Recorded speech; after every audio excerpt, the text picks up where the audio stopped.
What's going on, everybody? So I'm in Overland Park, Kansas today at a brand new reptile shop. This is Exotic Pets, and this reptile shop is only a month old. But if you recall last year when I was in Wichita, Kansas, Darian, who owns Morph Market, took me to one of his reptile shops in Wichita. Well, this is his brand new reptile shop here in Overland Park, Kansas. This place is absolutely amazing. And in this video, I'm gonna give you a complete tour of Exotic Pets here in Overland Park, Kansas. This place really, truly is amazing. Let's go check this out. I'm Dave Kaufman, and these are my reptile adventures.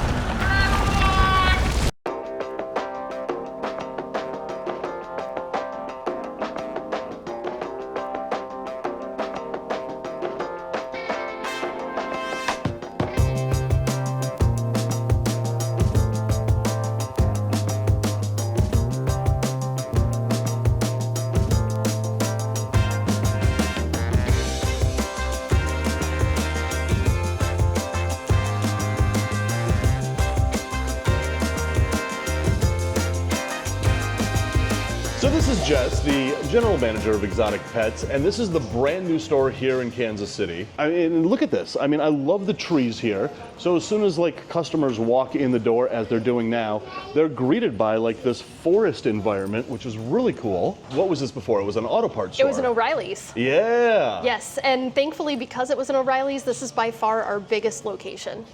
Wow, this place is absolutely amazing. I cannot wait to start touring this place. It's so big, I don't even know where to begin. Well, we can start with our tropical side. Let's do it. And go from there. Okay. Okay, so this is the tropical section. Yep. And what do we have in here? So we have green anoles, we have iguanas, we have dart frogs, we have ball pythons, we have corn snakes, carpet pythons, northern blue-tongued skinks. Ooh. All right, so what can we take out and play with? Let's see. Let's probably take out our carpet. Yes. Okay, so down here we have a carpet python. Look at that. Ooh, wow. He's gonna be nice to us today. Like very curious. The door opened. He's like, is it gonna be food? Is it gonna be pets? Is it gonna be... I mean, every time that door opens, he's probably like, kind of like spin that mystery wheel to see what's gonna happen. Absolutely. Is it gonna be food? Is it gonna be pets? And most of the time he's a big puppy dog, so we'll see how he wants to hang out with us today. Okay, so can we take him out? Yep. You want me to, or you want to? I think I'll let you. You want me to? Okay. So when you have a snake that you don't really know, the best way to handle this is to just grab him vigorously, squeeze tight. No, that's not really how to do it. No. I didn't think that was how to do it. All you really do is very slowly put your hand on top of his head like that so that he knows that it's not food. And then he's going to know that it's time to be picked up. And it's just that simple. Hi, sweetheart. So this is a coastal, or is this a Darwin? I believe he's a Darwin. I think he is a Darwin, actually, now that I take a better look at him. There are so many different types of carpet pythons in Australia, and this one is from the Darwin region, way up in northern Australia. And in a couple of weeks, I'm gonna go back to Darwin and try to find these in the wild. Tried to find these, and, well, they eluded me, but it's not gonna elude me again. This little guy has found his forever home. His owners are just waiting to properly set up their enclosure and make sure that he is going to be set up for life. Fantastic. So, a little fun fact about Darwin carpet pythons. Did you know that the albino carpet pythons that we all know and love are actually Darwin carpet pythons? I didn't know that. Yes. That's awesome. All the albino carpet pythons that we have originated from that one Darwin carpet python. That's awesome. Yeah, it really is. All right, so up here I see we have a boa. A little BCI. He is deep in shed, so we're not going to take him out. We have a little dead leaf lizard here. Oh, these lizards right here are one of my favorite lizards. These are from South America, and this one kind of has a little bit of that dead leaf pattern. Some of them, when they sit on brown leaves, you can't even tell the lizard is there. They camouflage so well. That is such an amazing lizard. We have 10 120 gallons in this kind of island here. We have the 4x2x4, and then we have two 4x2. No, 2x4x2s. 2x4x2s. All right, so here we have a very cool marginated tortoise. And he has quite the personality. He is all over his enclosure all the time. And you know, you don't see a lot of marginated tortoises in stores, but if you turn him around, you can see that he kind of has well, for lack of a better term, he has this skirt right here, and that's what gives him away as a marginated tortoise. I didn't know he was a girl. I hope I'm right. And over here we have David Hisselhoff. All right, who came up with that name? That would be one of the employees. They do an awesome job at That would be you? Yeah, they got pun names. You'll find pun names. Now, is this snake also really popular in Germany? Maybe. Because David Hasselhoff is, I don't know if we knew that or not, maybe You should be. maybe I'm the only one who knows that, and the Germans, just me and the Germans. But look at this guy, so what do we have here? Isn't he the Moonglow? That looks like a moonglow. Yeah. Yeah. So when it comes to boas, there are so many different morphs of boas that you can get. I don't know if where are you going? I don't know if we are at the point now where we have just as many boa morphs as ball pythons. I doubt it. Comment below and let me know if you agree or disagree with that. But of all the boa morphs that we have out there, the Moonglow is one of my favorites. I just had to take this guy out and take a look at him. Boas are really underrated, and I think that, you know, there's boa people, there's ball python people, and man, there needs to be some serious crossover. Because if you're into ball pythons or colubrids and you're kind of overlooking boas, you really should give these guys a second look, because with some of the morphs that we have now, these guys are going to be more and more popular as time goes by. And look at this snake. These guys are just absolutely awesome. So I'm going to put this one in my pocket and we're going to continue the tour. Rainbow Mealworms is not only a proud sponsor of this channel, they are the premier source for all your reptile food needs. They grow all of their quality insects in-house, and I use them exclusively for all my insect-eating reptiles. So place your order today at rainbowmealworms.net or click the link in the description below. So, moving on to the back wall here. What do we have here? So this is going to be our whole desert section. Cool. So typical bearded dragons. We do have a couple Italian wall lacerdas. So how many beardies do you guys have in this shop? Like tons? We do, and we have backstock as well. So we have about 20 20? 20 okay. to 30 depending on the time, and all different morphs. Now, are you getting your stock from local breeders, or where do you get your stock We from? do have a local. She is actually one that Darian, one of our owners, Yep. had contacted, and he's been working with her for years, and she's absolutely fantastic. So we get our beardies from her, as well as an occasional frilled dragon. Love it. Look at that sand boa right there. Can you see it? Yeah. Yep, nobody else can He either. blends in Right. like a little trimmer. So here we have a fat-tailed gecko. These guys are so cool, and again, completely underrated. So I think that fat-tailed geckos are kind of overshadowed by leopard geckos in their popularity, but where leopard geckos are from India, Pakistan, these guys are from West Africa, and I found a bunch of these in West Africa. Did it in the wild video on these guys, but out of the two of them, I think I like fat-tails better than leopard geckos. They definitely have more personality. But comment below, let me know. Do you prefer fat-tailed geckos or do you prefer leopard geckos? So now, right behind me here is an island, and this island is Ball python Ball island. Python Island. And it could be a mixture of ball pythons and red tails and what have you. Here we have a female banana spider, super pastel. Ooh, look at those subtle colors on her. Those yellows are just gorgeous. Yeah, they really are. You know, everybody thinks, oh, the ball python market is gone, it's over, it's dead.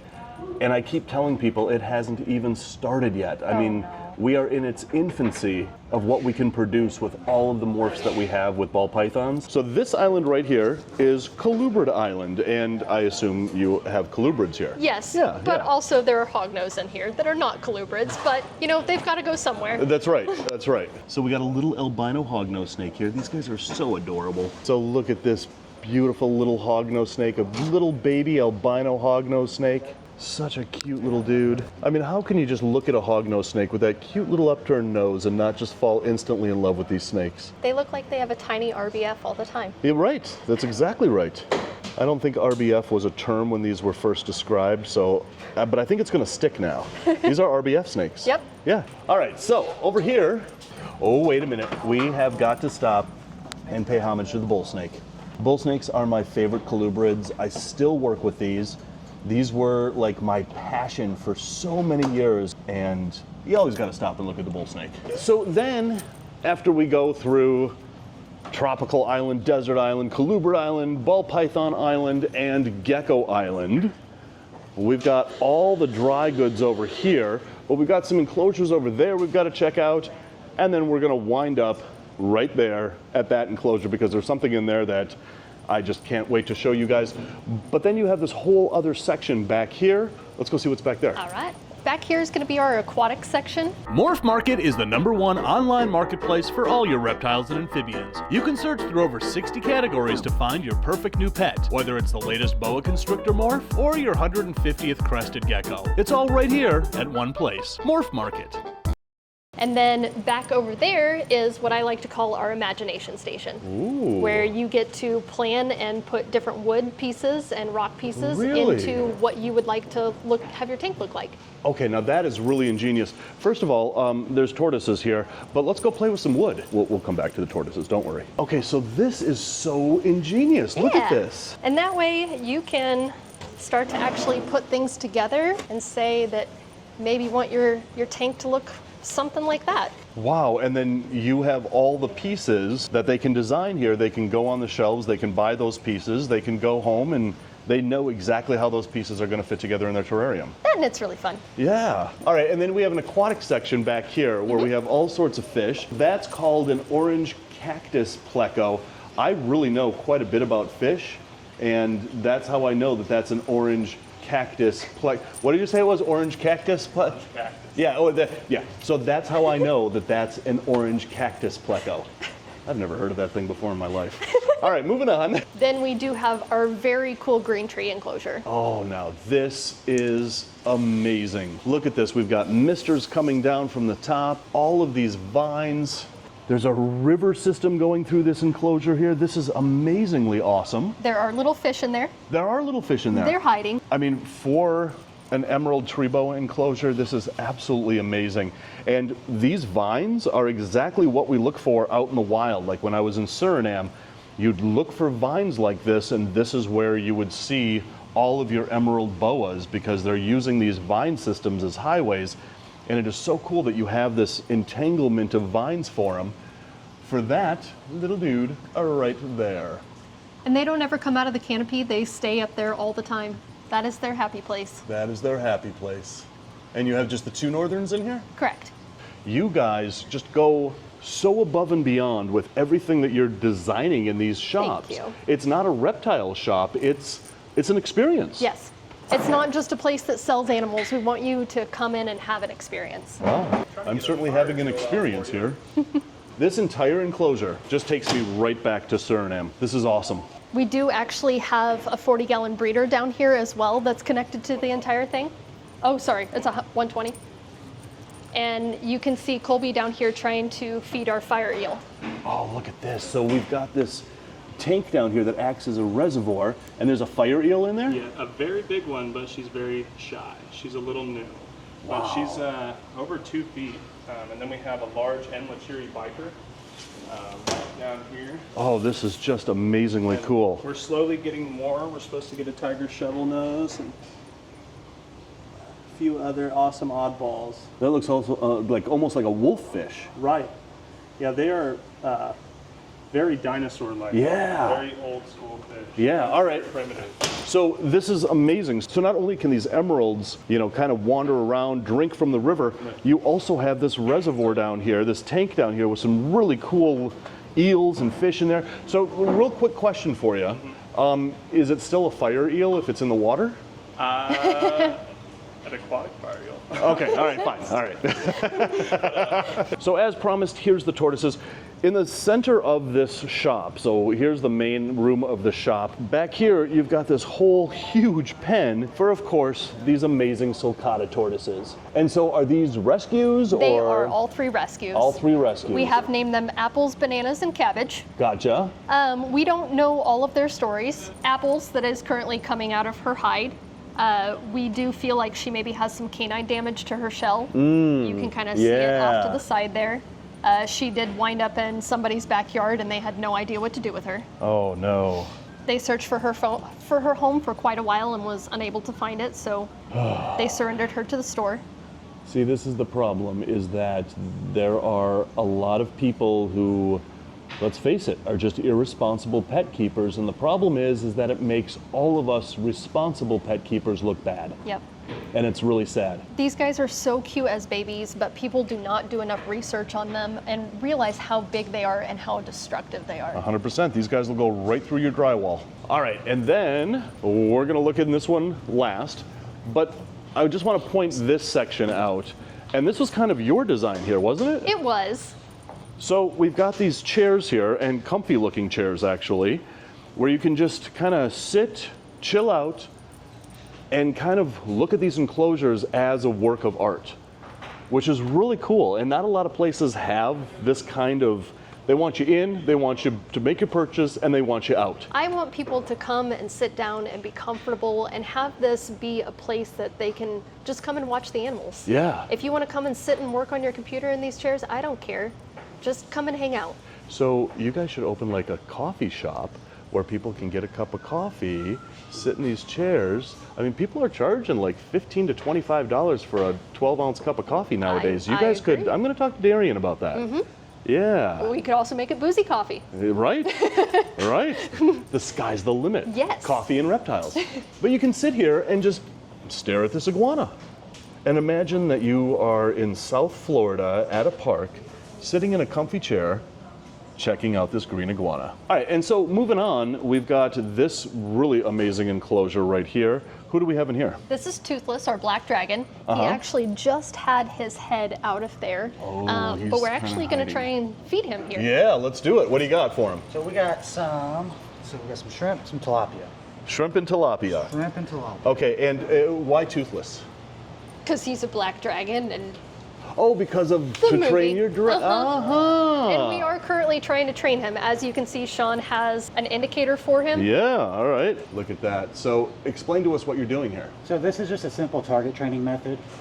We try to associate the target with food. So every time that they see this target, it's going to associate with food. That way they can disassociate hands and human appendages from the food so that they know that we're not a threat. Not every single time we're going to reach in there, there's going to be a food, some sort of food item. Right, So- right. And that also aids in handleability. So Yeah. when you reach your hand in there, he doesn't think that food is coming. He sees ball, food, and Zap. So he eats the food, not your finger. then usually once we're done with the food, I'll follow up with hand. So he sees hand is not food. Now, is this guy for sale or is he a store pet? Store pet only. Store pet only, I love it. Toothless, which I don't think he is at all. Nope. So this is kind of a work in progress here, and now we're back at the front of the store here. So you've got this big pond over here, and what you gonna put in it? Well, I was going to be in it at one point. I was going to buy a mermaid tail. But in reality, That you could just sit right up there, greet the customers as they come in. I know, I agree, but the owners nixed it. Oh man, come That's all on, right. Darian. No, we would like to put some koi fish in here for now. Maybe give the customers a chance to feed them on occasion. But once this has been established for maybe a year, we will actually put freshwater stingrays in here. Oh, nice. It just, these ponds need so much acclimation and so much work. We need to make sure that it's nice and safe for them. Absolutely. This is a kids' corner. This is the kids' corner. Yep. So we have 3D printed stuff here. We have earrings. We have necklaces. I kind of just wanted little things in order to take something home and make your experience just a little bit more rememberable. We've got one of the best reptile artists in the world, but Adeline, she is just an amazing reptile artist. In here, we've got a whole room of inverts. Look at this. This is crazy. So over here, we've got a Mexican red knee. So over here, we have a red leg, who's very camera shy. This is a purple pink toe right here. Can you imagine if like praying mantises were this big and pettable? I would be terrified. Would you? Yes. Oh man, I would just sit here and I would have him on my lap, like when I edit videos or something like that, and every once in a while I would just pet him and do an evil laugh. Like a little Dr. Evil. That's exactly right. Yes, yes. You bite the head off that male. I need $1 million. Yes. Then you killed him. I killed him. All right, let's get out of here. All right, so here we go to the final enclosure with the coolest snake in here. This is a hypogranite berm. This is Lana. Lana. Can I jump in there? Yeah. Sweet. Come here, sweetheart. Oh, look at the way she's looking at me. She has evil intent in her brain. She has just the most evil intent in her face right now. This snake is the sweetest snake you're ever gonna find. I knew that going in. But look at this beautiful snake. She is just big and massive and beautiful. I love giant snakes, and I love giant snakes that have like this really cool kind of pattern that these hypogranites have. So if you want a giant snake, and I'm going to talk about this for a second because a lot of people would buy this snake and then keep it in an enclosure that's like 48 by maybe 18 by 18. That is not a big enough enclosure for this snake. I'm 6.5 feet tall and I could live in this enclosure, and this is the type of enclosure that you should really have if you want to work with giant, beautiful snakes like this. But this is a store pet, and she is going to live here throughout her life as one of the kind of showpieces of this reptile shop. But if you are in the Kansas City area and you want to come and check out one of the coolest new reptile shops in the area, you gotta come here and see just how amazing this shop is for yourself. So guys, as always, I just want to give a real quick shout out and a thank you to all of my Patreon supporters. If you would like to become a Patreon supporter, that link is in the description below. And guys, as always, thanks for watching, and until the next reptile adventure, love the planet, feed your reptile obsession, and rattle on. You rattle on too.